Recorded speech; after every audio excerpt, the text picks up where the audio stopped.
Welcome to the World United. Welcome to the World United. Dr. Surendra Das, sir, how are you able to get the video or your No, no, presentation? the PPT is there. When I was sharing there, I was not, I will share. Are you allowing me to You share? please share, sir, else you could do an extempore as well, sir. No, actually it's a technical session where so many symbols are to be Sure, shown. sir. Please share it, sir. So that is why You can press screen share and go ahead. I'm not seeing here when I'm sharing the screen. Yeah. You didn't press the screen share, sir. You please. I pressed. Okay. Sayukta, if he sends it to you and you can do it. Hello? Yeah. Sir, if you can send it to me, but sir has to send it to me. See, I am sharing my screen, but I am not getting my screen here. Okay. But sir, we are not able to see it either.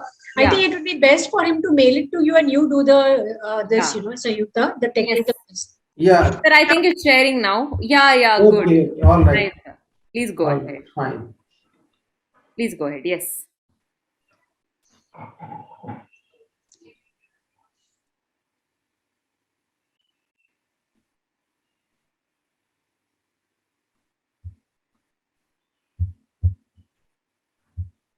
You can press that button to, yeah, sir, then exactly, sir. Perfect.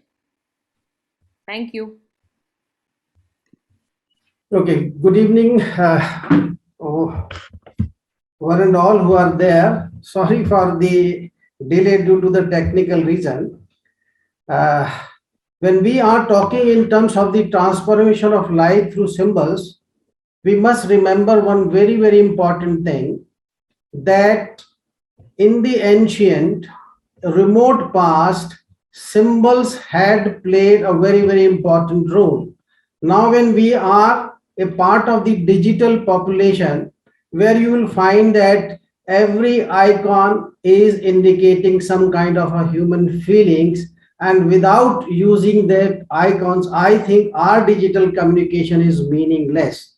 So in the past, symbols had played a very vital role, and now also it is playing a very, very vital role. Now I just like to make a mention here, because understanding of the symbol is very important. Therefore this is a very basic program, or the where I'm now. When we talk in terms of the systems of writing, we have three types of systems of writing. One is called alphabetic, where each one of us know that each letter stands for particular sound, but then each independent letter doesn't have any meaning. So this is called the alphabetic. The second kind is called syllabic, where the letters are actually meant for a word. Now, example I'm showing here on the screen. This is a Korean word which is pronounced as bap, that means the rice. So this is the second form of writing where the specific symbols are used. And then we have got the third kind, and that is called logographic, where mostly the Japanese and the Chinese and the Korean they use. Here, Zuetia, this is the Chinese word.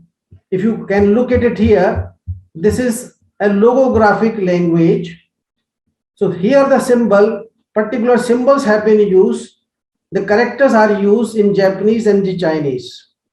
Now, why I have mentioned all about these three types of writing? Because they are having connected with the origin of the symbols. Now, let us have a look of the origin of the symbols. I would like to make a mention of one of the very famous paleoarchaeologist, G. von Pettinger.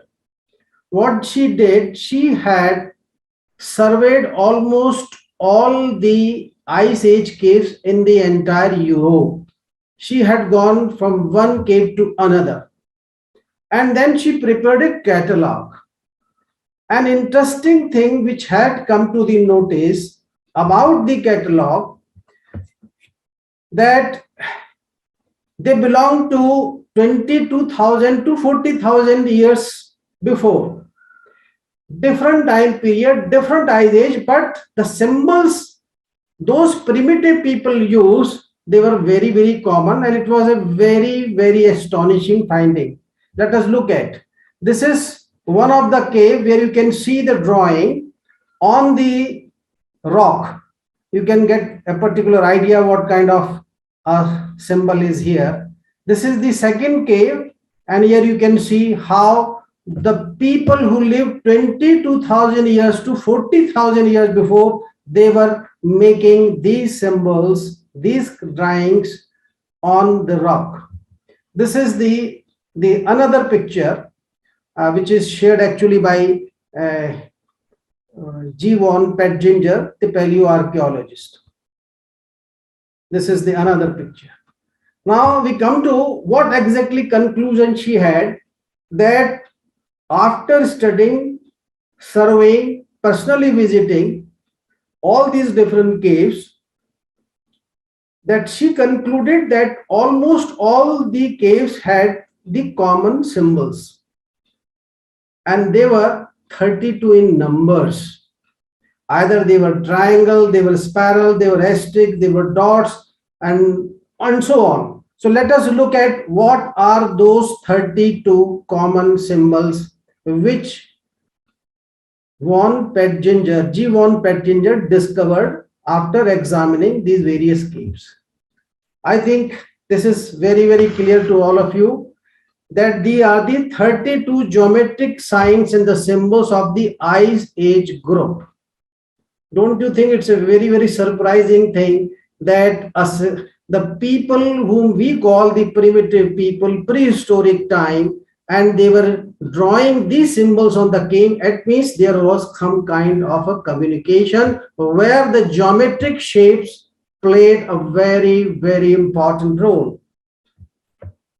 Now, from the ancient period, the Ice Age caves, where the people were drawing something, I'm taking you to the present era, the present time, where there are some very common symbols, and then I'll be making a link. These common symbols, I think everybody is familiar about that. This is the symbol which we are using for heart, and I think is widely and broadly used. Okay, and it has got its own meaning, I need not tell you. This is another symbol which is commonly used. This is not only for indicating the romance, but also indicating the nations, the Wars of the Roses. I think you can identify this is raven, which is not considered a bird. I remember in our childhood, our grandmother used to say, if this raven used to come on the roof of our house, they say it's a bad omen, a disaster or death is imminent. This was the belief system which we had when I was a child. Now then, butterfly is actually the indication of the transformation. So this is one symbol which I think stands for the transformation. I think it is very, very obvious to all that this is dove, which stands for peace. And then we come to the fire. And this is also not only indication of the destruction and the punishment, but was also of the rebirth. And I think this is also a very, very common symbol. My whole concentration in this particular talk is to correlate what exactly the geometrical symbols were found 40,000, between 22,000 years to 40,000 years ago, and what kind of symbols are we using right now. Now let us move ahead.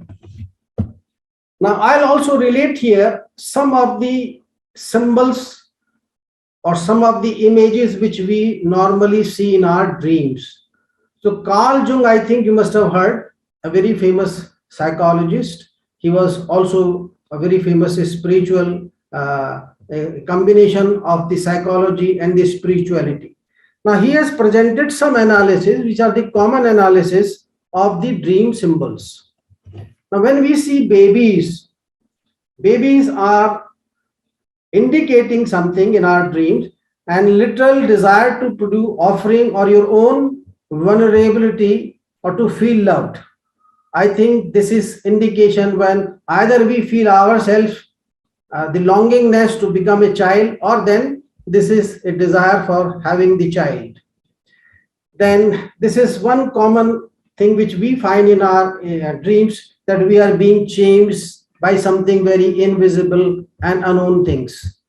So this is indication that we are running away from some harsh reality of our own life. Then comes the death. Death is also interpreted psychologically in a very different way. Death in the dream is actually not death, but it can be the ending of a something and the beginning of a new thing. Then falling is also a common dream symbol that relates to anxiety about letting go, losing control, or somehow failing after a success. So falling is a symbol which denotes all these kinds of a thing. Then demons are also a sneaky evil entity which represent emotions actually.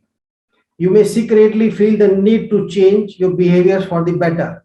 So when we see demons in our dreams, they are the indicator of our mindset and the feelings and the emotions. If there is a faulty machinery, I'm not focusing on that. These are some of the interpretation.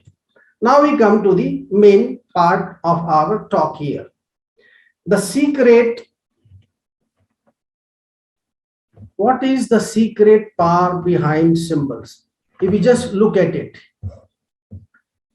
Now, anything which we find in our environment, whether it is biotic or it is abiotic, we will find whether it is molecules of our DNA, the cornea of our eyes, snowflakes, flower petals, crystals, the galaxy, we spiral within, the air we breathe, and all forms which are created have got the geometric code. That's a very, very important thing. Anything you look around in the environment, biotic and abiotic, have a geometric code. So when we are going to discuss about the symbols, they are to be taken very seriously. Now, what does it indicate, the triangle? Now, you have seen that 32 symbols, the primitive people, they used 22 to 40,000 years. The triangle was there, spiral was there, circle was there, rectangle was there. This is the indication. It symbolizes balance, harmony, completion, rising upwards, and elevates us to the higher consciousness. So a triangle is not merely a triangle, but it conveys lot of sense, lot of meaning. And this is widely used in the ancient civilization in some of the other way. I'll be showing you those pictures also. Then circle stands for the wholeness, for the completeness, and sometimes we say that what the God created in the very beginning was nothing but a big void in the form of a circle only. Then this square, it shows solidity, grounding, practical, and earth reality. So when we are drawing, when we are looking at this particular diagram, a geometrical diagram, a square has a meaning and this communicates. Then the spiral. I think if we see the pine cone, we talk in terms of the human body, we talk about the galaxies in the universe, they are having this spiral shape. And interestingly, this particular symbol is considered to be one of the oldest symbols on this planet. One of the oldest symbols. Now, let us look at this mandala.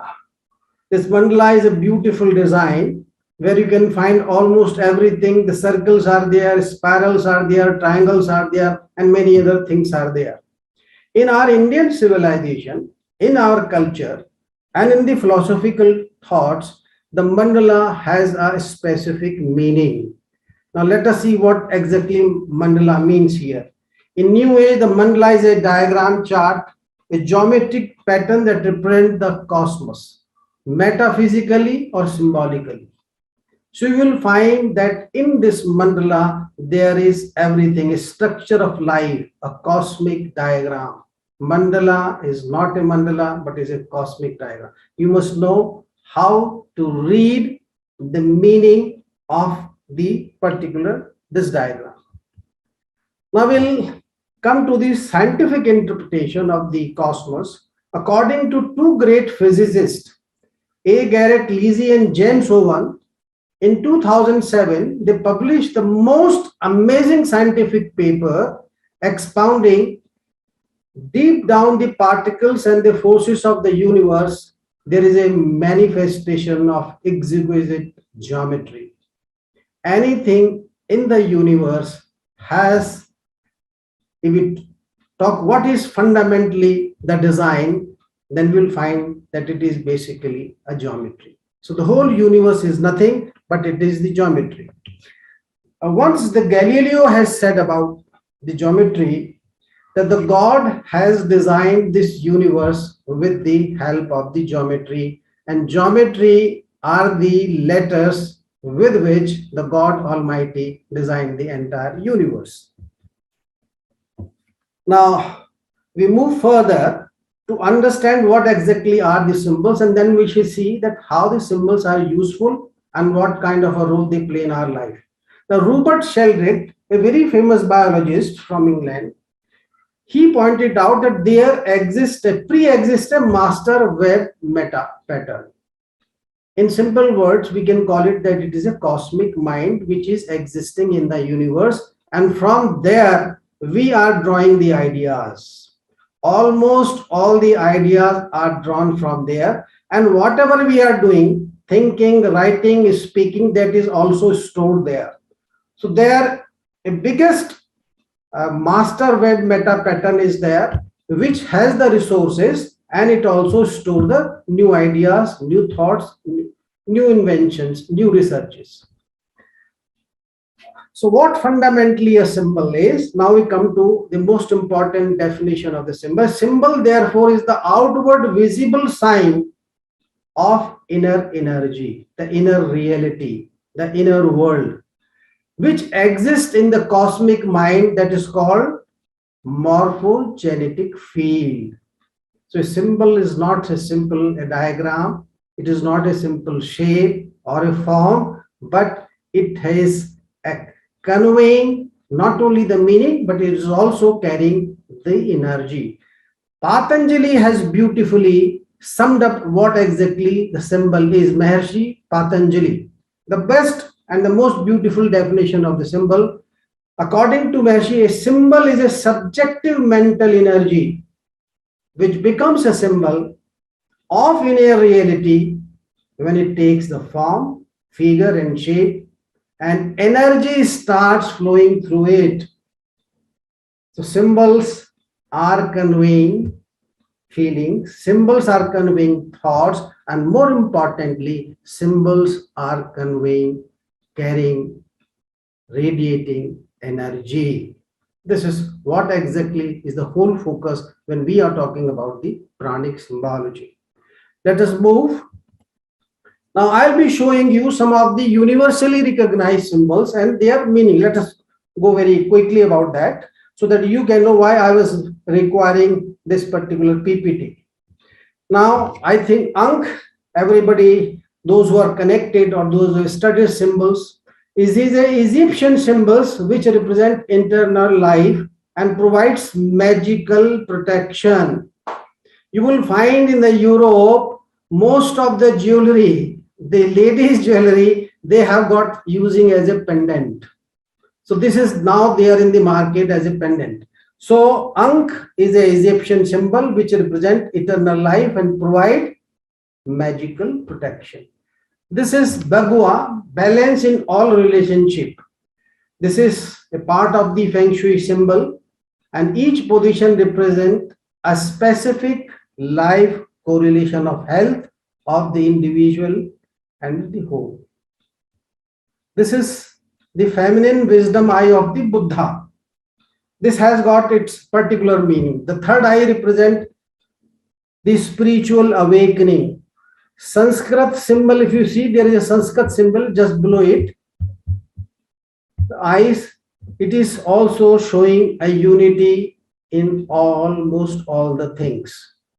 So if we just happen to take up one or two or three or four symbols of the ancient civilization, I think there is much more to be learned from each symbols, and because they are not only communicating a concept and an idea, but the energy. Let us see another. This is also a very popular symbol which is we find in Buddhism, the rebirth of peace, happiness. The next symbol, dharma wheel, the eightfold path of the enlightenment. You can see the eight petals are there, and each petal is indicating the particular path, the right view, right intention, right action, right livelihood, right effort, and so on. So you will find the entire philosophy, the main philosophy, the eightfold path is communicated through this one symbol. Now this is double. This is also a Chinese symbol which is used for the romance and the relationship, and it is also used as a magnet to attract a special relationship or a person or a thing. Now this is earth medicine wheel, harmony and earth peace. Is a Native American symbol that represents the harmony, the peaceful interaction between all beings and the four elements of the earth. So each symbol, you will find there is a deeper meaning, there is a deeper concept and philosophy, and each symbol is radiating and carrying a lot of energy. Then there are other symbols also. Now I will be focusing that the flower of life or the seed of life, different formations are there, and this has been used in many civilizations, in many cultures, and have been used to represent some very solid meaning about that. So this flower of life is one of the very, very common symbols which is found in many civilizations, whether you call it the Egyptian civilization, it is Celtic, it is Mayan, it is Aztec, it is Mapuche. I am just mentioning some of the name of the civilizations. Now we come to this Gayatri Mantra. This symbol represents the illuminated mind and far-sighted wisdom. Now the Gayatri Mantra, I think most of the Hindus in our country and outside, they chant the mantra. So the entire, if you see, this is a kind of a code. Okay, this symbol is a kind of a code, but then you should know how this is to be uncoded and how the powers which are residing in this particular symbol of the Gayatri Mantra can be utilized. I think the hexagram or Star of David, union of opposite, it has been used widely in Judaism, and you can see that there are triangles which are meeting the upwards and the downwards, and both we are connecting together, then we are getting this hexagram. So this is also meaning of union of male and female powers. Now Om is the sacred sound, but this is the symbol actually which we see.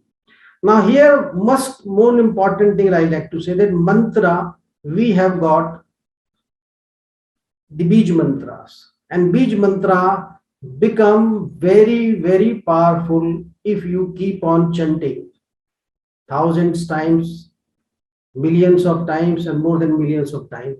The Bij mantra become very, same thing is here, that each symbol is having lot of treasure, lot of energy, lot of meaning, but then we should know how this is going to be, this is a code, how this code can be encoded, or this is a kind of a password which will take you to the higher realms, to the divinity, to the realization, to the materialistic gain, to the wealth, to the name, and to the fame. So everything is there. So one side we talk about the power of mantra, and the other side are the symbols. My focus is here on the symbols. This is pentagram. I not highlight much. This is Shri Yantra. Then spiral, as I say, one of the oldest symbol. This is Triskel. This is a Celtic symbol, which stands for the fortune, the good luck, and also it indicates different elements. Taoist symbols, yin and yang, which we have seen, the two feminine and masculine powers, how they are united together. The water Hansa. Now, I'll like to make a mention one of the definition of the transformation given by one of the very famous psychologists, Murray Steele. That transformation means is realization, is revelation, and it is emergence. So when we are talking about how the symbols can transform life, the meaning here, we have to understand the meaning of the transformation, then we have to see the how symbols can transform life. I'll just take another 3 minutes and conclude. Now we come to the practical aspect of it. This was a theoretical aspect that right from those Ice Age caves where G. von Petzinger discovered 32 signs, all geometrical. I gave the interpretation very scientifically of the two physicists. They say that basically everything in the universe is a geometric code. I also quoted about the Galileo, what he said about that these are the alphabets and the language. Geometry is the alphabet and the language of the Almighty with which he created this whole universe. So, and then I had switched on to some of the common symbols which are very popular, everybody knows, and then I had given you nearly 10 to 15 symbols of the different civilization, their meaning. Now, at the end of this particular my talk, the main thing is that how the symbols can be used, how the symbol can be an instrument in your hand, how the symbol can be a powerful tool whereby you can not only transform your life, but to transform everybody around you. Now, there is a myth that every symbol can be used by everybody, or one symbol can be used by everybody. No, it's a myth. Every symbol cannot be used by everybody. This is one very important thing about the pranic symbology. As I say, that symbols are like seeds. They have a lot of energy. They have a lot of meaning. They have a lot of vibrations. But then you should know, as we have the seed, we put them in the soil, we water it, and then we find a beautiful tree is grown. So a symbol, if we take up any symbol which has got a meaning for us, and we just keep it on our desk, or we just hang it on our wall and we feel that it is going to give everything, no. This is the second myth which you have to understand. We have to know how this seed can be converted, or the seed can grow into full-grown tree. And the third important thing about the pranic symbology is identification of the proper symbol. The symbol must match with your aura. And for this, you can use a simple method, that is dowsing, the spiritual dowsing, the pendulum. You can use by other intuitive methods. You can use, if there is any third method, that whether that particular symbol which you are going to use is matching with your aura or not. If it matches, it is going to give you the result. And then comes the fourth part of the pranic symbology, nurturing symbols. That means that the way we put the seed on the soil and put the water, they should have proper ventilation and the sun and everything. The symbols are to be nurtured in a very, very proper way. And for that, there is a particular system and method which, due to the shortage of time, I will not be taking it up, but then symbols are to be nurtured. To conclude with that symbol can be utilized for each and everything. If there are psychological issues, if a child, for example, in the school is not able to learn, if the family environment is tense, you can use a symbol to radiate positive energy. It can remove the negativity from the house for the learning purpose, for each and everything, for the prosperity, for the relationship, for the growth, for the spiritual attainment, anything which you like to achieve in the life, symbols are there. But then all these things are going to be applied.